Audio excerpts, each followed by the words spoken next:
Good morning and welcome to Frank's School. This is structural trim and a faux cut is what I call this. A couple of videos ago I mentioned this. The name of it is Hidden Passage. This is that wooden puzzle that I remember from the time I was a kid. And I got one. I ordered one. Thing is, I'm afraid to take it apart now because there's 12 pieces here and I'm not at all sure I'll be able to get it back together, even though it comes with the solution. So I'm tickled to try, but I think I'm going to do that when I've got nothing else to think about. All right, structural trim. I'm so ashamed of my drawing that I'd like to get rid of this as soon as possible. That was Hidden Passage is the name of that wooden puzzle. Let me just get rid of that name too. All right, in my building, there's basically 5 innovations that I can think of that I haven't really seen done other places. 3 that I think are really important. Butt framing, built-up timber framing. I hate to count that because surely other people have done that. Clearly they've done it. They've maybe not done quite as much as I've done with it. So there's one of them. The use of pallets as infill. Infill is what you use between the timbers, and they did in the Middle Ages in timber framing. Using pallets as infill. I'm not sure if I've seen others do that. But structural trim. I'm counting corner boards as part of that. The corner boards are trim usually in a house. They're not really structural. They're just to trim stuff up to cover the ends. Well, they become structural here. And then, so that's one of the 3 major ones. And that's what's going to be holding this building up. That's it. And also structural, an eave construction. I'll show you about that later. The way I build the eaves in these faux cuts, I've never really seen it done before.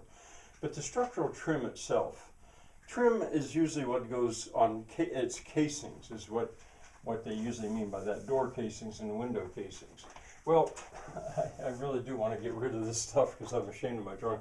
Typically in stick construction, if you're going to put a door in, the door comes as a box. It's got a couple strips tacked on to keep it square.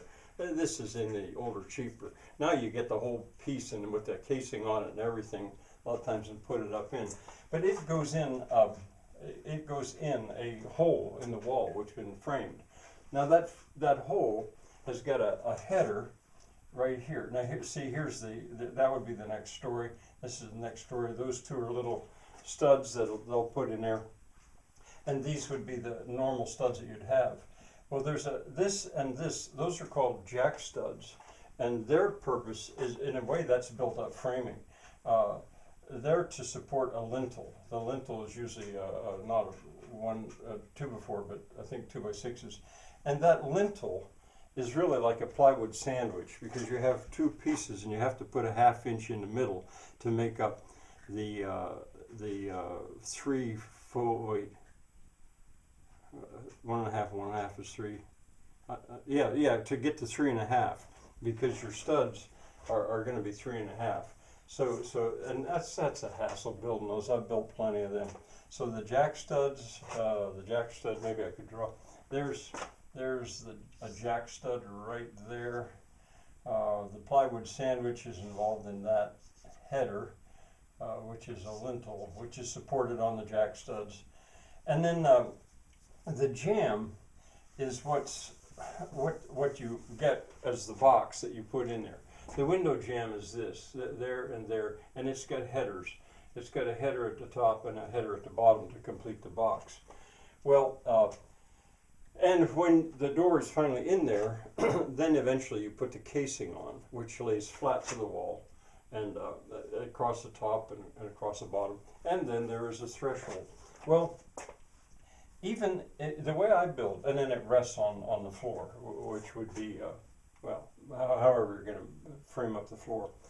What I leave of all that stuff, I don't have this because I let I don't have the lintel because I let the door go all the way up to the plate. That's the lintel. And the plate, and right over the plate goes a joist. I mean, it's plenty strong. It's not going to sag. The reason they have that lintel is to keep your door from binding because of the wall's going to sag. But I keep the jamb, not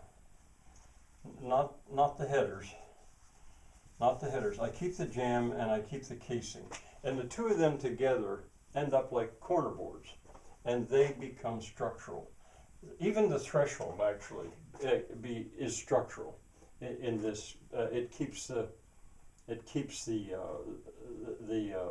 corner boards separate. That's all structural. So, and the same is really true. There's one door, and there could be four. You could build one of these and have 4 doors if you wanted, but openings in walls tend to weaken walls. But anyway, typically I'll have a door and 3 windows, and the windows are the same. It's just that you have to carry it down through the wall, and they rest.